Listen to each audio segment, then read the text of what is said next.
प्यारे दोस्तों, साथियों, इंजीनियर विष्णु अग्रवाल का नमस्कार। आज मैं बड़ा एक सुखद समाचार टाइम्स ऑफ इंडिया में पढ़ रहा हूँ कि कल चीन के नानकिन सिटी में बांग्लादेश और पाकिस्तान और चीन के नुमाइंदों की एक मीटिंग हुई और उसमें पाकिस्तान, बांग्लादेश और चीन के सहयोग कॉपरेशन का समझौता हुआ और तीनों ही पाकिस्तान से पहले ही बेल्ट एंड रोड इनिशिएटिव का मेंबर है, अब उसका बांग्लादेश भी बन गया। ये पीसफुल शांति, अमन शांति के कॉपरेशन सहयोग की बात है। ये किसी चौथे कंट्री के या समाज के या देश के खिलाफ नहीं है। आपसी समझौता, प्यार मोहब्बत का, सबकी तरक्की हो, सब फले फूले, यही तो इंसानियत है, यही तो धर्म है। और क्या है धर्म? हर समाज के लिए यही अच्छा है, मुफीक है, फायदेमंद है। तो इस पे समझौता हुआ है। अब ये बांग्लादेश और पाकिस्तान जो सारा कंट्रीज का एक ग्रुप बना था, साउथ एशियन रीजन कोऑपरेशन, जो कोऑपरेशन की एक बनी थी ग्रुपिंग, जिसमें मालदीव था, भूटान, नेपाल और भारत, तो ये 6 कंट्री थे। पर बाद में अफगानिस्तान को भी इसमें शामिल किया था, तो 7 हो गए थे। मगर ये 2015 से डिफंक्ट पड़ा हुआ है, क्योंकि मोदी जी पाकिस्तान जाएंगे नहीं मीटिंग अटेंड करने। जाएंगे तो उनके वोट कट जाएंगे, हिंदुओं के वोट कट जाएंगे, आरएसएस नाराज हो जाएगा। राष्ट्रीय स्वयंसेवक जो उनका बाप है नरेंद्र मोदी का, इसलिए पाकिस्तान तो जाएंगे नहीं। और ये पाकिस्तान नहीं जाएंगे तो आगे सबकी मीटिंग कैसे हो? एक जो है, अगर जो एक मेंबर है वहाँ आम राय से फैसले होते हैं, और एक उसमें सीनियर मेंबर जो फाउंडर मेंबर है, लीडिंग मेंबर है, वो एब्सेंट हो जाता है, गायब हो जाता है। तो ये तो प्यारे दोस्तों कोई बात नहीं हुई सहयोग वाली, कॉपरेशन वाली। कौन सी बात है? नफरत किस बात की? नफरत तो किसी होनी ही नहीं चाहिए, ना अपने से ना दोस्तों से। दुश्मनों को भी दोस्त बनाने की जरूरत है, वो नहीं। सवाल वोट का है, हिंदू वोट बैंक का। कि पाकिस्तान जाएंगे तो हिंदू वोट बैंक नाराज हो जाएगा, अंधभक्त जो है मोदी के वो नाराज हो जाएंगे। उनको मुसलमान पाकिस्तान गालियां दे देगा ही तो अंधभक्त बनाया है, अकल का अंधा।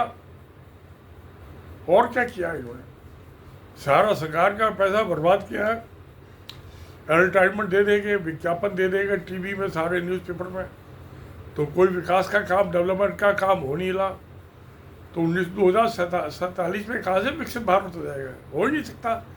सारा पैसा तो इन्वेस्टमेंट इसमें एडवर्टाइजमेंट में दे दिया, और अंधभक्त पैदा, उससे अंधभक्त पैदा हो गए, अकल के अंधे। तो फिर विकास कहाँ से होगा? वो तो हो ही नहीं सकता। तो ये चाइना जो है सब जगह जो है समझौता करा है और प्यार मोहब्बत के झूले झुला रहा है सबको। बस अब हम शांति से रहो, किस बात का झगड़ा? कोई अगर जो आपके डिफरेंसेस हैं, आपस में मतभेद हैं, उनको बातचीत से सुलझा लो। मैं मोदी तो बात करके राजी नहीं, वो तो हिंदुओं से, हिंदू जो है दूसरी पार्टी वालों से राज करके राजी नहीं। पार्लियामेंट में देखिए 240 मेंबर हैं लोकसभा में, दूसरी पार्टी वाले से बात ही नहीं करता। भाई सबको ही वोट दिए है जनता ने ना, बात करेगा तो बेइज्जती हो जाएगी। अपने आप को बहुत बड़ा आदमी समझता, घमंडी हो गया है, हैवान बन गया।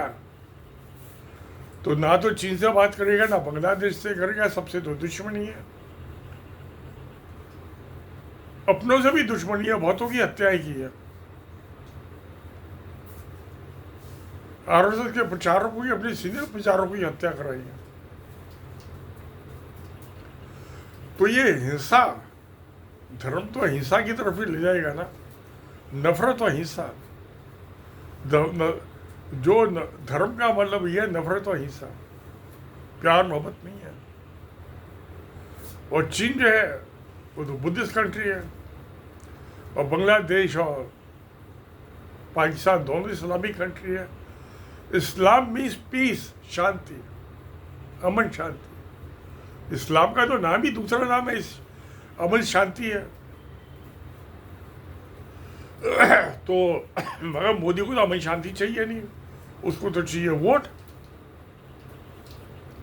3 दफा पाकिस्तान में हमला किया, 16 में, 19 में, अब 2025 में। मैं अब की दफा मात की मुंह खा गया, ईंट का जवाब पत्थर से दिया पाकिस्तान। तो मुंह बचका भागता फिर रहा है। तो खैर उससे क्या, जनता तो कोई दुश्मनी नहीं है किसी से, मोदी की दुश्मनी है सबसे। मगर चीन ने इसलिए ये कहा भाई किसी से दुश्मनी, किसी के खिलाफ नहीं है ये जो तीनों का संग बन रहा है। हमको तो सबसे मोहब्बत है, सब तरक्की करे, फले फूले। तो ये बड़ी अच्छी बात है, बड़ा अच्छा सुखद समाचार है। अब वहाँ बांग्लादेश में अच्छे यूनिस साहब जो है नोबेल प्राइज विनर है, इकोनॉमिक्स के डॉक्टरेट है, PhD में। उन्होंने वहाँ की औरतों के लिए बहुत ग्रामीण बैंक बनाए बांग्लादेश में, कि छोटे छोटे लोन दे के औरतों को, और वो अपना बिजनेस चालू करें, स्वावलंबी बन जाए, सेल्फ सफिशिएंट बन जाए। इसी के लिए तो उनको नोबेल प्राइज दिया गया था, मोहम्मद यूनुस साहब को। बहुत अच्छा आदमी, ज्ञानी, पढ़े लिखे। अब मोदी तो 4th क्लास फेल है, अब वो PhD किए हुए इकोनॉमिक्स में। क्या मुकाबला दोनों का, चींटी और हाथी का। ये मेंढक समझ लीजिए, नरेंद्र मोदी को मेंढक समझ लिए, यूनुस साहब को हाथी समझ लो। वो मेंढक कूद के हाथी की पीठ पे नहीं बैठ सकता, वही हाल है। तो खैर ये चीन ने बड़ा अच्छा काम किया है, वो सबसे प्यार मोहब्बत करा है। और शिया सुन्नी जो ईरान और सऊदी अरब, पुरानी दुश्मनी उसको भी उन्होंने समझौता करा दिया। तो समझौता कराओ, प्यार मोहब्बत के झूले झूलो, यही तो इंसानियत है, यही मजहब है। वोट मिले नहीं मिले, बाहर में जाए वोट, हमको क्या करना। हमको तो जो वोट नहीं दे उससे भी मोहब्बत, जो वोट दे उसको उससे भी मोहब्बत। यही होना चाहिए ना, झगड़े का अंत होना चाहिए। कंस और रावण का अंत हुआ, इसका मोदी का भी एक ही अंत होगा। इसने हिंदुस्तान को बहुत नुकसान पहुंचाया पिछले 11 साल में। बैकवर्ड हो गया, 85 करोड़ आदमी भूखे मर रहे हैं, उनको मुफ्त राशन देना पड़ रहा है। और अभी तो जनगणना होगी, 15 करोड़ आदमी को राशन नहीं दे रहे हैं। तो जो 2011 की जो जनगणना थी उसके मुताबिक गरीबों को दिया जा रहा है मुफ्त राशन। अब जब ये अगले साल 2026 में हो जाएगी तो 15 करोड़ और जाएंगे, तो 85 करोड़ आदमी को 90 करोड़ आदमी को राशन। हिंदुस्तान को भिखारी मुल्क बना दिया इस नालायक नरेंद्र मोदी ने।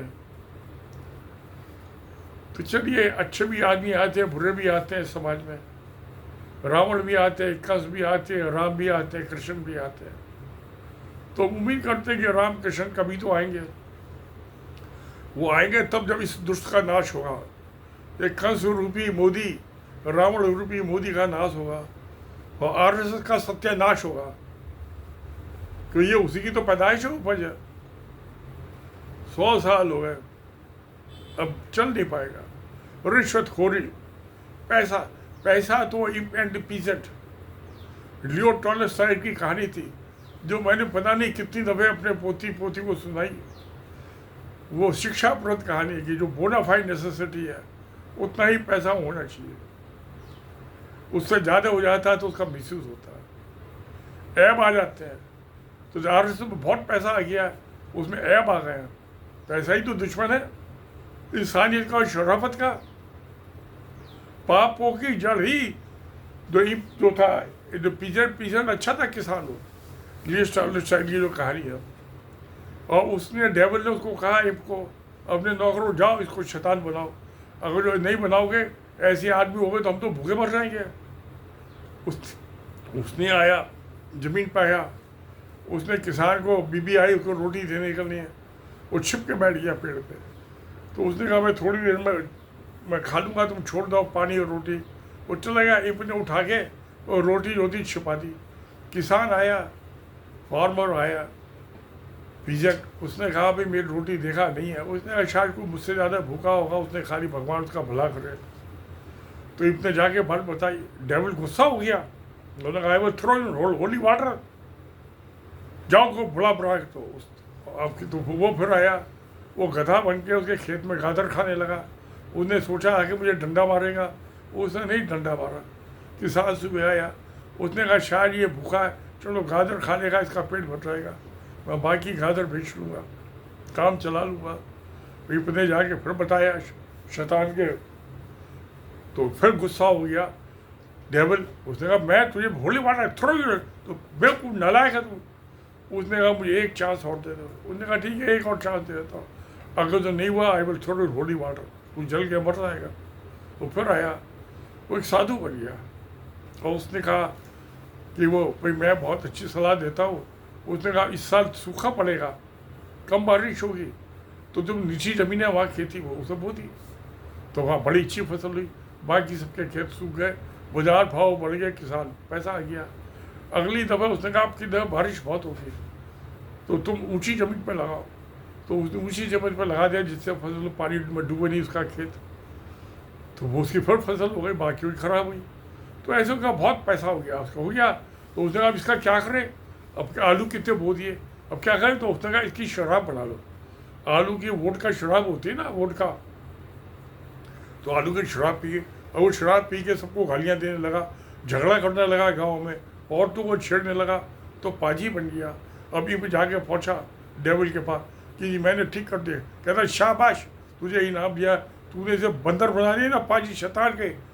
तो इम्पेंडिपिजन की है, शिक्षा प्रद है, इसका मॉरल ये है कि हम अच्छे इंसान बने, जितनी बोनाफाइड नेसेसिटी उतना ही पैसा ले, उससे ज़्यादा करने की ज़रूरत नहीं है। ये कहानी मैंने अपने पोते कितने सुनते सुनते सो जाते थे, अगले दिन फिर मुझे फिर सुनानी पड़ती थी वही कहानी। तो प्यारे दोस्तों, ये पैसा बिगाड़ देता है, बोनाफाइड जितनी नेसेसिटी उतना पैसा बना, इससे ज़्यादा कोई ज़रूरत नहीं है। तो ये चाइना जो है बहुत अच्छे काम कर रहा है, उसने बहुत अच्छी की है, इम्पेंडिपिजन से उसने भी शिक्षा ली है तो रशियन टॉलस्टॉय, लियो टॉलस्टॉय, दिल्ली में टॉलस्टॉय मार्क भी है। मैं अभी 19 तारीख को अपनी आँख दिखाने गया था वहाँ डॉक्टर को, तो लाल आँख है नहीं, मेरी आँखें बुढ़ा हो गया, मैं 81 साल का, तो आँख दिखाने गया था मैं। तो वहाँ दिल्ली में टॉलस्टॉय रोड का नाम है, तो पूरे आउटर सर्कल को कनेक्ट करती है ये पार्लियामेंट्री स्ट्रीट से लगा के और रंजीत होटल तक। तो प्यारे दोस्तों, हम सबको अच्छे बनने की बात करें, सबकी मोहब्बत की बात करें, सबकी भलाई की बात करें, यही तो अच्छा सच्चाई है। जब यही सच्चाई है तो सत्यमेव जयते। नमस्कार, धन्यवाद।